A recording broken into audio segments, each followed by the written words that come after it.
Whew, well, now that the big green monster is dead, mostly, we can finally get around to the stuff that most other critics take care of in December.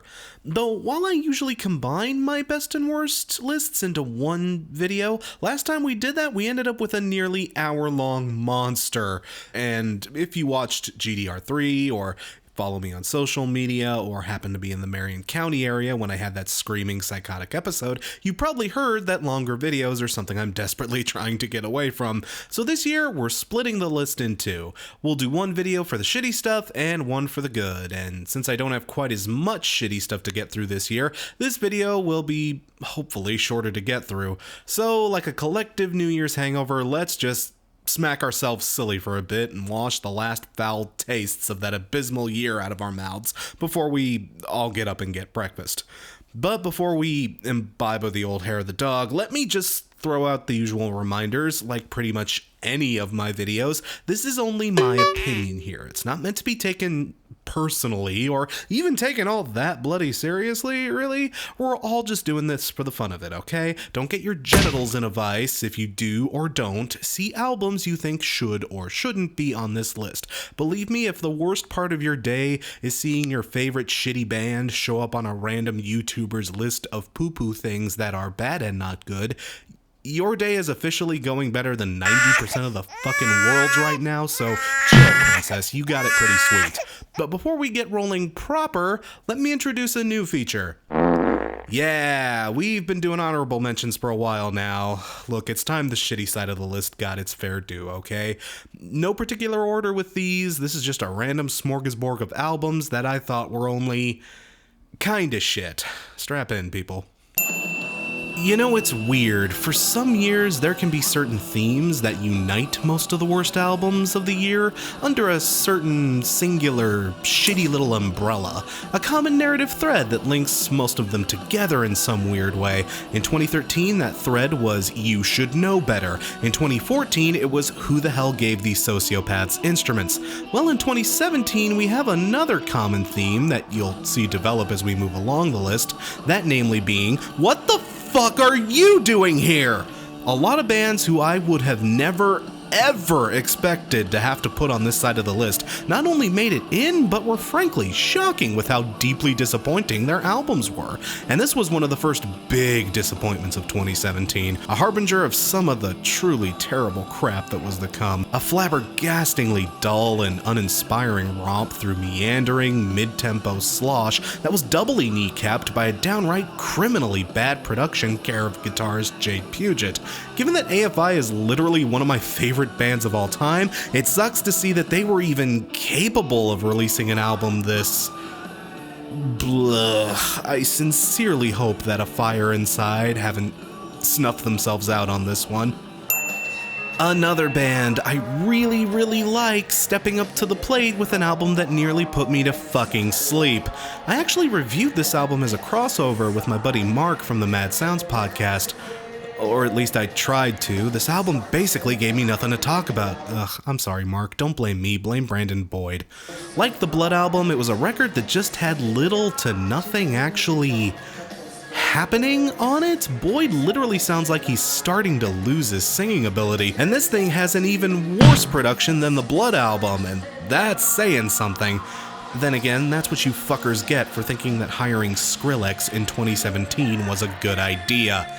Though while AFI could still pull themselves out of the tailspin they've accidentally put themselves in, Incubus, to me at least, has been on a long, slow, steady decline, and this album feels like the moment before the plane hits the rocks and explodes. I would say this band needs to take a hiatus and just get their shit together, but they already tried that and it didn't work, so I hate to say something like this, but I do genuinely hope there isn't a 9. See what I mean about seeing bands on this list that should never, ever be on the shitty side of my docket? Yeah, what the fuck was this, U2? While it was far from being a terrible listen, I'm putting it on the list because of how much this album pisses me off. Songs of Innocence, while terribly marketed, was actually a really damn good album, especially for a late period U2 that was coming off of No Line on the fucking Horizon. That album showed us that this band hadn't gone into snoozy, dozy, boring old man territory just yet. I know most of you deleted that album from your iPhones the minute Big Brother crammed it up your urethra, but you should have given it a shot. It was really good. Hearing them slog their way back into meandering, lackluster fuckabouts was kinda doubly heartbreaking for me. Again, they get on the list specifically because not only is U2 capable of doing so much better, but they were capable of doing better like 5 minutes ago. They should have known better than to release something this underpolished, this underdeveloped, and this half-baked. But there is at least somewhat of an excuse as to why that is. See, this album isn't the true Songs of Experience. Apparently, when Trump won the election, the album they were working on had to be drastically rewritten and rebuilt from the ground up because it wasn't relevant anymore. Oh, great. Yet another miserable, rotten, terrible, depressing thing about 2017. That's all this orange idiot's fault. Fan-fucking-tastic. Let's step away from the familiar faces for a bit, shall we? Or, let's act like this band does and at least pretend they aren't familiar faces. Look, Black Star Riders are kind of a cheap trick of a band, in that this band is technically actually Thin Lizzy. Or rather, it's a few surviving members of Thin Lizzy doing terrible things to Thin Lizzy's corpse. This is basically one of those senior circuit, back from the dead, nostalgia-baiting acts that happens to have original members in it, but deep down is nothing more than a cover band that just happens to have all the licensing rights. This is the musical equivalent of Reanimator, except without any of the campy charm or over-the-top exploitation style fun. So it's, the Immortalizer? I don't know. Credit where it's due, I guess. At least when they do make new shitty music, they do it under a different name to keep the tarnish away from the original band's sheen, but that sincerely does not help with the quality of music on display here. This is sad dad music. This is the soundtrack of your dad buying an overpriced Harley Davidson motorcycle and trying to ride it all the way to Sturgis for the biker rally, but getting tired halfway there and spending the rest of his vacation in the Best Western Inn and Suites in Kenosha. This is midlife crisis, the rock experience. I'm just glad Phil Lynott burned out before seeing his band fade away like this. Hollywood Undead is still a thing? How in the fuck is Hollywood Undead still a thing in 2017? No, really, Hollywood Undead was a joke back when I was listening to nu metal. Hell, Hollywood Undead was like the last straw for me. I was already on the wane with my relationship with nu metal, and whatever tiny, fleeting good feelings I had about the genre were pretty much completely snuffed out when Swan Songs came along and tried to do Mushroom Head by way of Limp Bizkit. Oh joy. Basically what I'm saying is, Hollywood Undead is the band that made me hate nu metal. Their particular brand of derpy idiot rap rock was on the way out when they debuted, let alone 9 years after the fact. Holy shit, technically 10 years now. The fact that we as a civilization have allowed Hollywood Undead to become a band with a decade under its belt makes me fucking weep. And what's even worse is that this makes me realize that there is still potential for other bands like them. Holy shit, From Ashes to New might still have a chance. Son of a bitch. Yeah, I'll bet a lot of you forgot this one even came out this year. Can't say I blame ya, it was shit. But at this point, I mean, pretty much everyone's given up on Train, right? Fuck, everyone gave up on Train around the Hey Soul Sister days, but at least the melodies got stuck in your head, so you had to acknowledge them. These motherfuckers ran out of ideas so quickly on this album that they resorted to stealing the melody from motherfucking Heart and Soul. You know.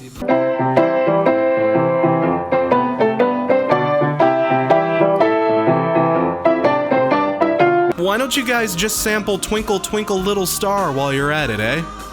Again, between this and the completely useless Led Zeppelin covers album they put out last year, I'm convinced that all Train does anymore is just see what they can get away with. Hey, let's make the most useless cover album in existence and just see if we get away with it. Hey, let's write a song around our keyboard's lame warm-up technique and just see if we get away with it. Hey, let's name our album after 3 completely random things, not punctualize or capitalize it properly, and just see if we get away with it. Given your music is finally starting to lose chart success, sales, and even the vaguest recollection of memory in the collective consciousness, I'd say no, Train, you officially can no longer get away with it. Okay, you guys got me here. I may have been exaggerating a teensy-weensy little bit when I was reviewing this. I've since made a fair bit of peace with its existence, but fucking hell, why do we have to have this thing? There wasn't a single person in the goddamn universe asking for this, but even though the very concept of this album is so cynically misguided it makes a Star Wars Battlefront loot box almost seem quaint, there's a sick part of me that could have seen this working, at least in some small capacity. There are a lot of guys on the YouTube circuit who actually make a good amount of money and views by doing pretty much exactly this, and a lot of them are pretty talented too. Disney could have easily thrown these guys a micro fraction of their endless reserves, gotten them together to do some cool renditions of some cool villain songs or something like that. I mean, tell me you wouldn't love to hear a metallic version of something like Be Prepared or Kill the Beast. But no, instead they hired a bunch of decrepit old fossils from Dokken and made them redo shitty karaoke versions of Under the Sea, Can You Feel the Love Tonight, and the song that raped Tony Goldmark. Twice. Fuck, Disney, now that you've bought 20th Century Fox, do me a favor and just promise you'll leave The Simpsons and King of the Hill alone, please? Okay, back to the familiar bands. But Crash, T-Shirt, and Run were great songs! I agree, wholeheartedly. Shame about the rest of the freaking album, though. Look, I know you people are gonna give me shit about putting this one on the list, but this album bored me silly. Guys, I know some of you don't see it. There's even a fair chance the band themselves don't see it, but Foo Fighters is in trouble right now. Big trouble. They've got a really bad case of the bloat, and they've spent the last 2 to 3 albums adding on so many superfluous things to their sound that they're starting to barely sound like Foo Fighters anymore. And again, while this album may not be the absolute worst thing we've seen in 2017, that's why it's on the dishonorable mentions as opposed to the list proper, they simply cannot keep moving in this direction and survive. It's an album that goes for big and epic and grandiose, and while it is to some degree, it's an album that's ultimately hollow on the inside, you know? This stadium rock side of the Foo Fighters sound has officially been tapped of all its potential, and unless the next album is a big shake-up, return to root style rediscovery of themselves, then the album that follows this one is actually going to suck.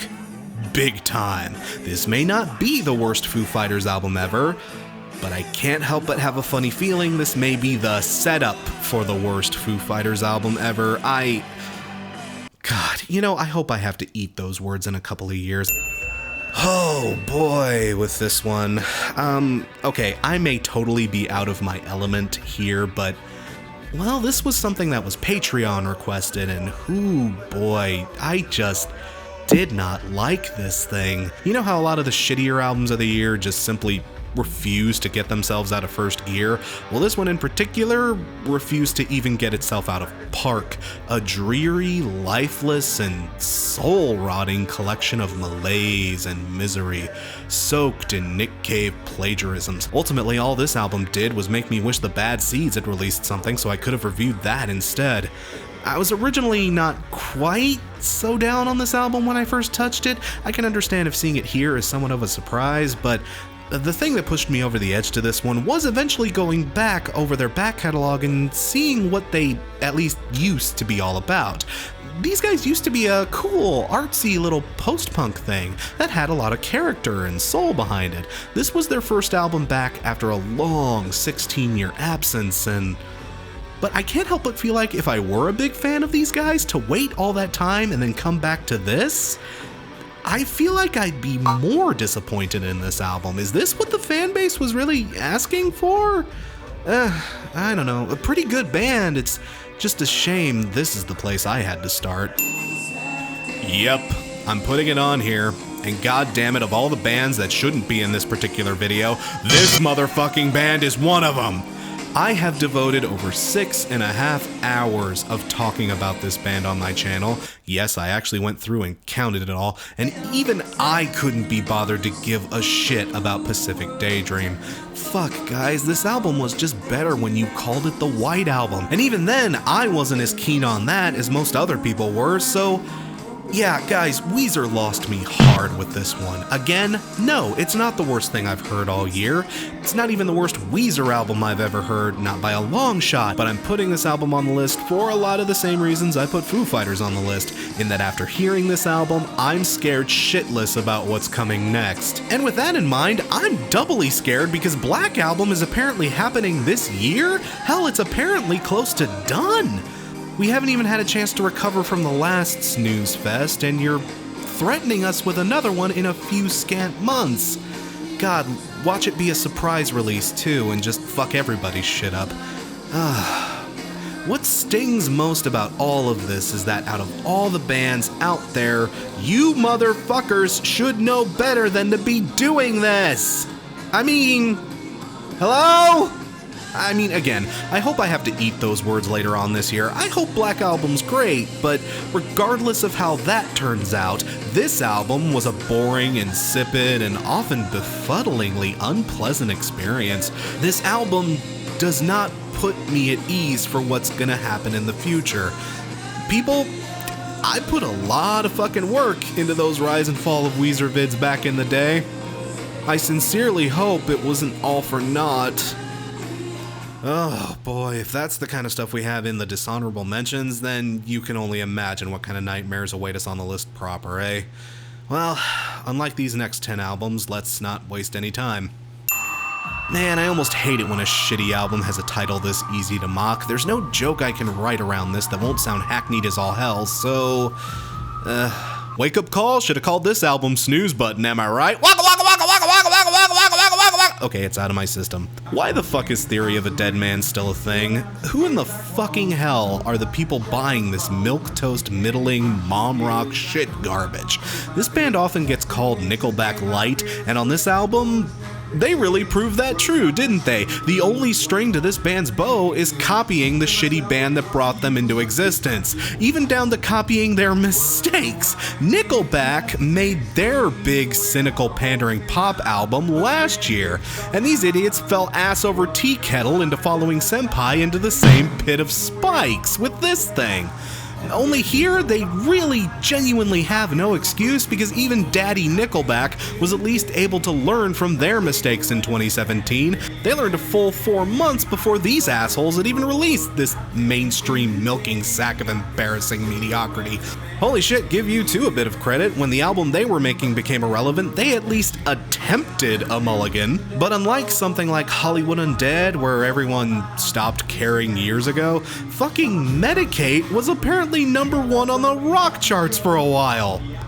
And now you people know exactly why I don't do chart shows. I don't know what's more depressing, the fact that this album is a desperate and pathetic attempt at a cash grab, or the fact that at least in some ways, it actually worked. But hey, credit where it's due to the Nickelback only worse guys. At least their album was what it said it was on the tin. Well, that name change was a little sketchy, but no, at least you knew what you were getting into buying that thing. These numbnuts actually tried to pull a fast one on you by marketing and promoting this album as some kind of space rock new direction deviation, only for you to take it home, get 4 tracks in, and find out that it's basically the same old "Mommy, I'm the edgiest of edgelords" bullshit for 12-year-olds and twats. I also totally called it on Superhero being the next single after my review dropped. Neither here nor there. But yeah, when this album wasn't being a weird Angels and Airwaves knockoff, or just full-blown stealing hooks from Silver Sun pickups, it was just doing the exact same tough guy preening, chest-poundy bullshit that guys like Attila and King 810 and other bands that are coming up, don't worry. It just comes off like a desperate cry for attention than a boast of bravado. God, I hope Tom DeLonge sues the freaking pants off you guys. Fuck off. Ugh. did you even know All That Remains released an album this year? Well, they did, and it sucked more than a black hole on an expensive porno set. Like, I have just lost whatever tiny flickers of hope I may have had that we could still get good music out of this band. All Phil can ever do with his lyrics is just whine. The music is electronically assisted to the point of parody, and God, it's like not even funny anymore, even with that shitty Garth Brooks cover on it, because yeah, Phil, that's what the world was missing. A lame-ass metalcore cover of motherfucking Thunder Rolls. Hey, if you're taking requests, how about we get some Joe Diffie on the next album, motherfucker? Yeehaw! When you're spinning round, things coming down. Welcome to Earth, third rock from the sun. Yeah, just imagine this song with shitloads of Pro Tools effects and auto-tune sticking at the ass. That iron's a good shit! This, I think, is the one that did it for me. This has killed all my interest in All That Remains. This album was so nakedly unambitious, stupid, and lazy that it, honest to God, made me go back and listen to all those other ATR albums I actually used to like, and it legit had me questioning if I still enjoyed them. Given what remains of All That Remains, yeah, I can't say I'll be coming back anytime soon. Oh, god damn it, I wanted to like this band. I think most of us did, at least to a certain degree. They were one of the first big notable bands to come out of the woodwork when the physical manifestation of food poisoning shits became president, to scream a great big ol' fuck you back at all that nonsense. And nobody could argue the pedigree behind their lineup. Most of the Rage Against the Machine guys, 2 guys from Public Enemy, the head honcho from Cypress Hill, that's a project I could have totally seen working. Well, I could have seen it working like 10 years ago, but guys, real talk, no matter how much I wanted to like this group, I just couldn't do it. Guys, it's not there. I'm sorry, it's not.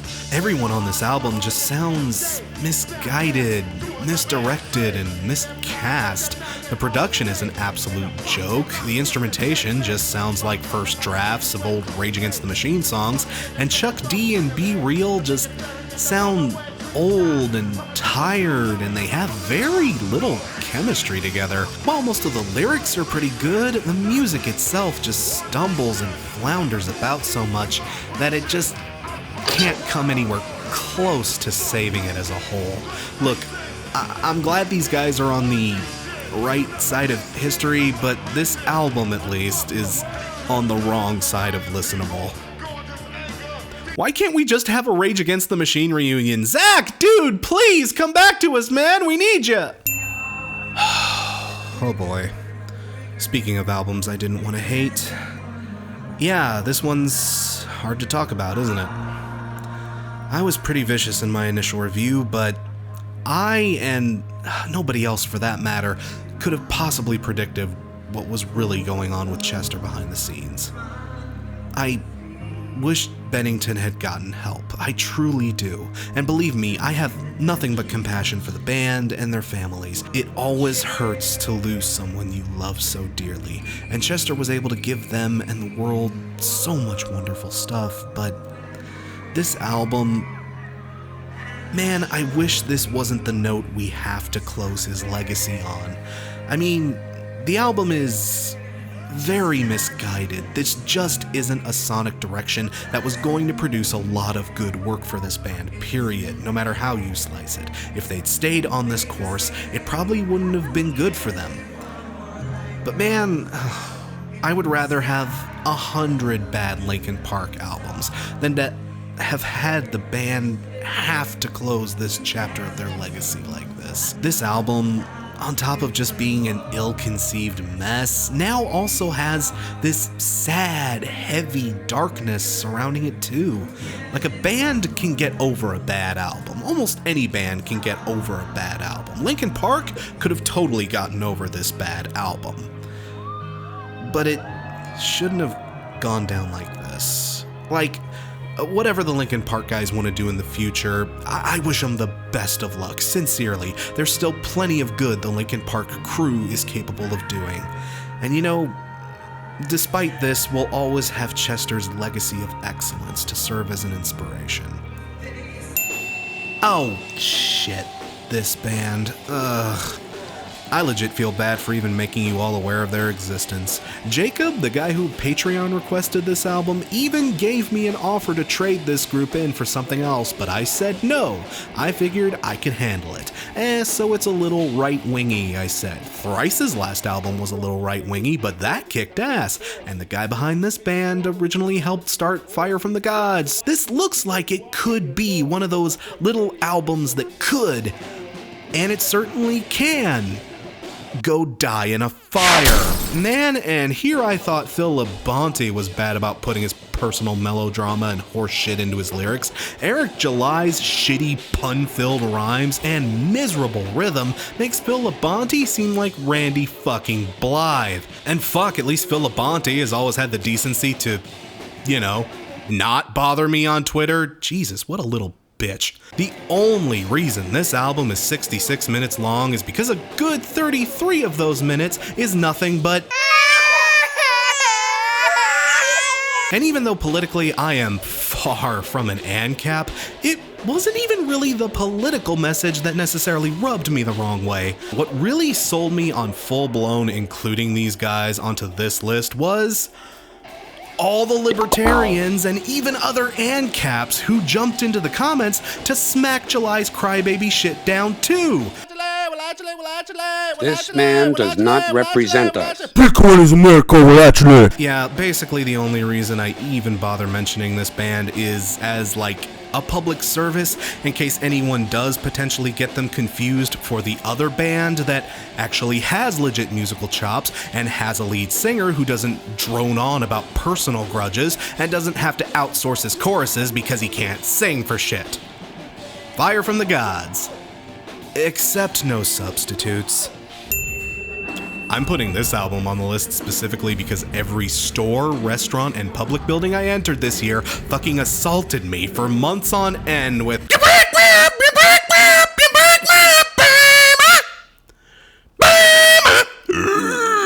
motherfucker can't sing! This motherfucker can't sing! This motherfucker of a motherfuck can't motherfucking sing! I'll be okay. Imagine Dragons has always been one of those bands that's been fucking forced on us. Every radio station plays these guys like their music spontaneously causes orgasms and cures cancer upon hearing it. But up to now, they at least had the courtesy of being bland, innocuous, and uninteresting. It was one of those bands that isn't even really a band. They just make music to put into the background of car commercials. Imagine Dragons is literally music specifically designed to be ignored. But you know what's hard to ignore? You break me up, you break me up, you break me up, you break me up, baby!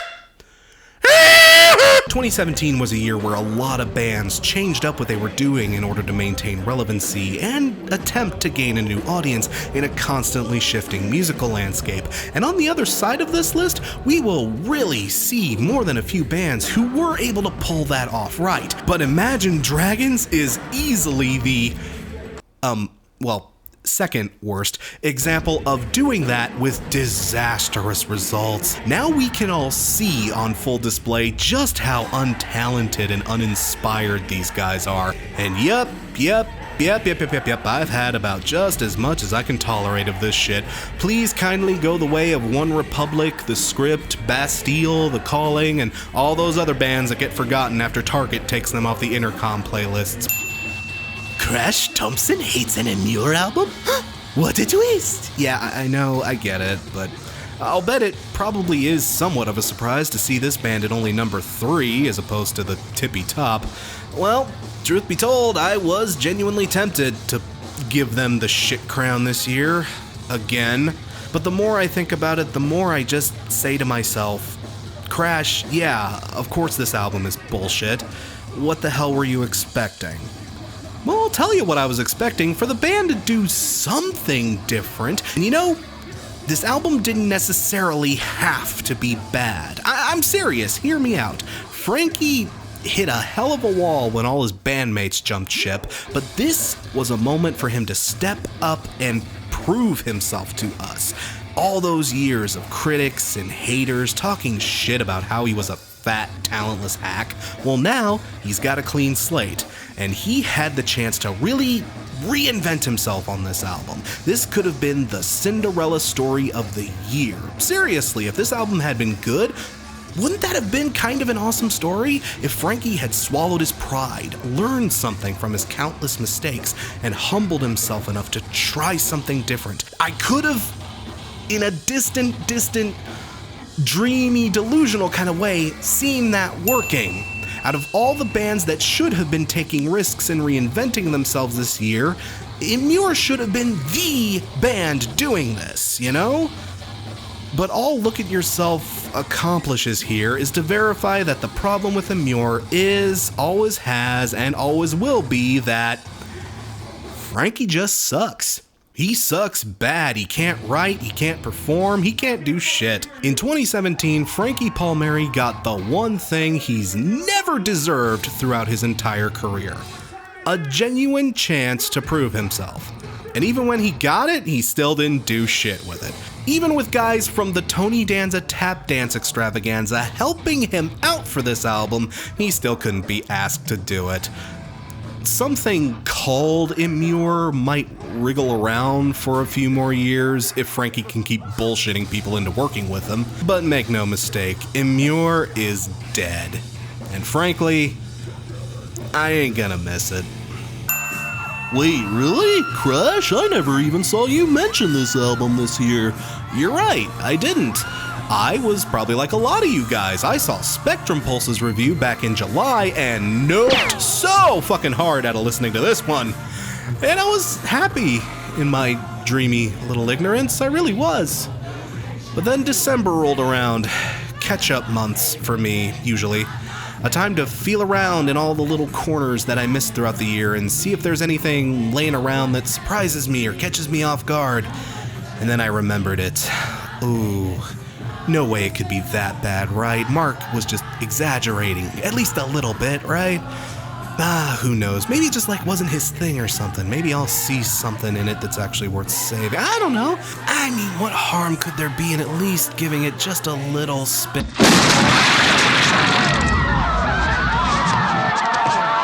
Holy shit, Mark, my dude, I am so sorry I ever doubted you. People, if you start to hear the click, run. Oh, Godzilla fucking the Tokyo Dome. Where do I even start with this thing? This record is the kind of crossover pop finagling that tries to have at least some kind of appeal for almost anyone who would happen to listen to it, but it's so gloriously diluted, so hate-fuckingly cynical, and so bafflingly misguided that it's an almost beautiful train wreck of bad decisions. Listening to this album is like watching a high-speed three-way car crash in the middle of a busy intersection where all three cars were full of cotton candy, fireworks, and Skittles. It's technically bright and sweet and colorful, and it's throwing all of that all over the place, but you don't care about all the sugar and sparkles that are flying everywhere because everything's on fire and several people are injured and the whole thing might just explode at any moment. And if you're really unlucky, you might take a piece of shrapnel in the ear for getting too close. Cough, cough. Netflix Trip uses metaphors and imagery so rubber cement huffingly stupid that if I were one of the original creators of the American version of The Office, I'd sue for copyright infringement. No Grass Today is a song about marijuana that's so goddamn lame and uninformed on the subject of cannabis, I wouldn't be surprised if Nancy fucking Reagan has a writer's credit on it. Call My Dad literally sounds like a song that Tim and Eric would write as a joke, only play dead fucking straight. And Sober Up is just another grim reminder that Rivers Cuomo has been making nothing but terrible decisions lately. I only heard this album in December, but man, it left a mark on me. Or rather, a scar. You know, I could totally mulligan out of this review if I wanted to. I could play the old, hey, not my jurisdiction card and totally walk away. I can get away with doing that. But you know what? I'm not. Not here. You know why? Because fuck this album. Fuck the cynical garbage people that are bankrolling this trite, airheaded, audible condom full of piss. And if these guys are seriously thinking about putting out a third album, then fuck them too. Holy shit, the Click can get dicked. But even with all that, I still can't call this the worst album of the year. I can't. I mean that. I know it's hard to believe, but I can't. No. That honor, for me at least, goes to, well, let me put it this way.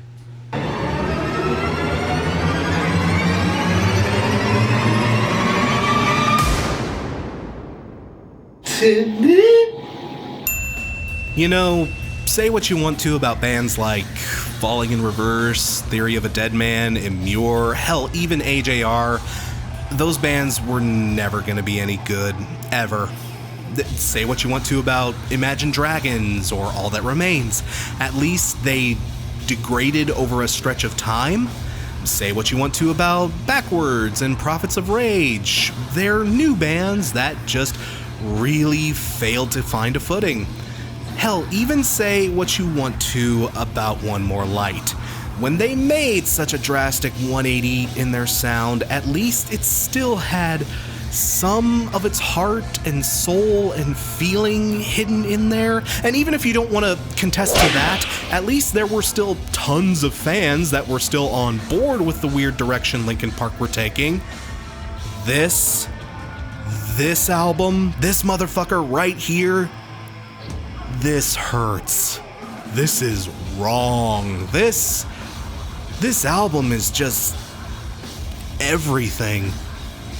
Everything went wrong on this album. It was misguided from a musical and a production standpoint. It wasn't so much composed as meatloafed into existence. It's all performed atrociously. Eddie's lyrics and vocals all sound like first takes. It was promoted terribly. The band were petty and petulant and trying to wipe off any backlash from it. Guys, this is the perfect storm of shitty album.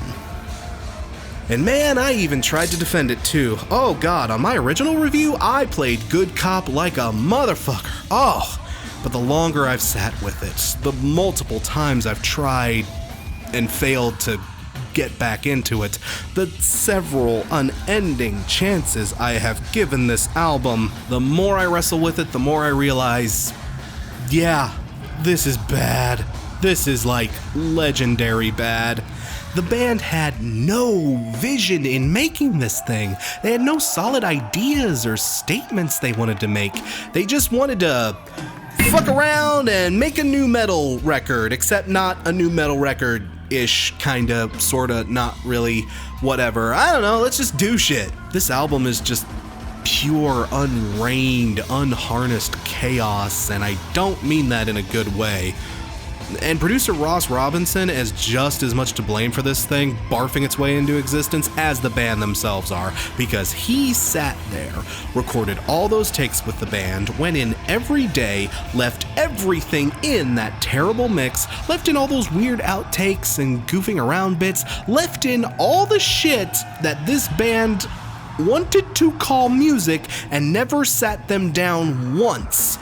Force them to listen to everything and straight up look them in the faces and ask, really? Guys, really? This album is like a student not even handing in his first draft of an essay as his finished work, but his notes for the first draft of his essay as his finished work.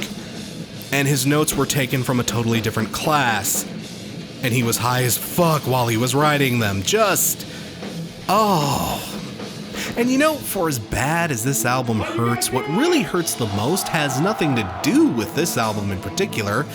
It has more to do with their last album. You Can't Stop Me was a stellar fucking record, a triumph. It was proof that Suicide Silence was that oh-so-rare band that could continue to thrive after losing a lead singer. There are so many bands that don't survive that happening to them, but Suicidal was totally gonna be one of them. Hell, when I heard early last year that a new album was coming, I was psyched because I was finally gonna have a chance to put them on a best of the year list proper. But when I listened to this album, I just felt like Obi-Wan in the last few scenes of Star Wars Episode 3, you know? You are the chosen one! It was said you would destroy the lame core, not join it! You were to bring balance to the metal core, not leave it in darkness! I still think there's hope for this band. I genuinely do. But holy God, they need to run as far and as fast away from this mistake as humanly possible. If they humble up, take a knee, and rediscover that thing that made them so great, I really do have a feeling they can recover from this. But my God, boys, you have a lot of work to do. And that's the list. Again, remember, these are just my own opinions, whatever, it's not a big deal. And I'm sure there's plenty of stuff I left off the list, or didn't hear throughout the year, or just straight up forgot about. So if you like, leave your worst albums of 2017 down below. And stick around for next time when we get away from the bullshit and talk about the best albums of 2017.